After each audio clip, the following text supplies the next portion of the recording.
Hello, ladies and gentlemen. Yessik here again to bring you a short review of Cubemen, a new RTS tower defense game on Steam. This game came out a couple days ago and it's currently on sale for $4. And I had my doubts at first. I had my really ridiculous nagging doubts because it looked like it was designed just to feed on the cube mania that's been going around in gaming recently. And when I say cube mania, don't argue with me, there's way too many cube games. But what I found was a surprisingly well-rounded tower defense game. I can't say much about the RTS aspect because RTSs tend to be a bit more complex than this, and I don't count being able to move your towers as an RTS. But anyways, as you can tell, there are 7 different types of units. Grill, who fires a gun, is easily killed. Flint, who fires a flamethrower that can damage multiple enemies in a line, and who's a bit more durable. Monty, who fires mortars from a great distance. Fred, who freezes your enemies. Ricky, who fires rocket launchers that track your opponent. Laszlo, who fires lasers. And Mike, who will heal the rest of your units. This game, like I said, is fairly solid in construction. You never feel like you're at a disadvantage because you're having a hard time controlling your units. Unit control is very simple, selecting your units is very intuitive. The entire system has been... They took a good system and they didn't mess with it. What they did do, which I like, is kind of add a new atmosphere to the game. They added the ability to move your troops. They added height variations, and that you can't shoot over certain obstacles, or that certain units can shoot over certain obstacles. They added a lot of good features to this game that I haven't seen before in tower defense games. It's not to be said they haven't been done before, but I have not seen them used this effectively yet. This game is very reminiscent of a lot of games. Graphically, it's kind of reminiscent of all the block games.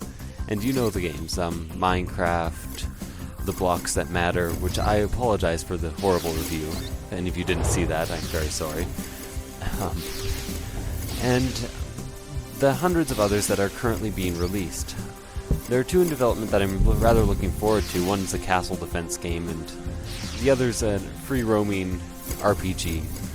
Anyways, back on topic. This game does have its problems. Even though I said it was solidly built, there are some things that would, if I had known about them before, prevented me from buying this game.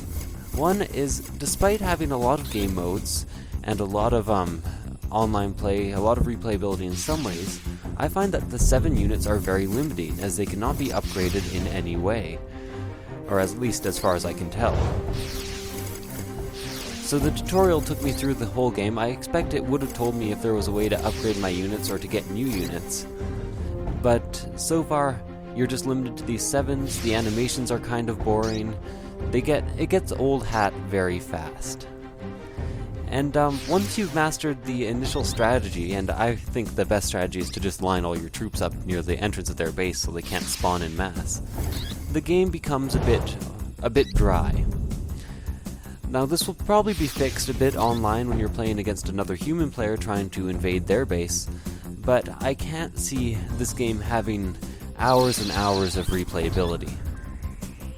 The game difficulty is rather tough, and I enjoyed that. It took me quite a while to even beat a single level. I had to play the first level 4 or 5 times before I had come up with my initial strategy, and the computers seem to always have the advantage on you. I do like it when strategy games do this. I prefer being at a disadvantage and feeling like my skill actually matters, and that the endless hordes that the computer have can't just overwhelm me no matter what I do. So, overall, for a sale price for $4, I would recommend getting this game. You probably won't spend endless hours on it, but if you and a friend have it, you can play online. If ever you're bored and feel like playing a nice little tower defense game, it's a good game to have. I would probably give this game an overall rating of 7 out of 10. The reason being, it lost points for me in the graphics department, in the replayability department, and slightly in the uniqueness factor. Other than that, it's a great game, and it's worth a look. I'll see you guys next time. Yessik out.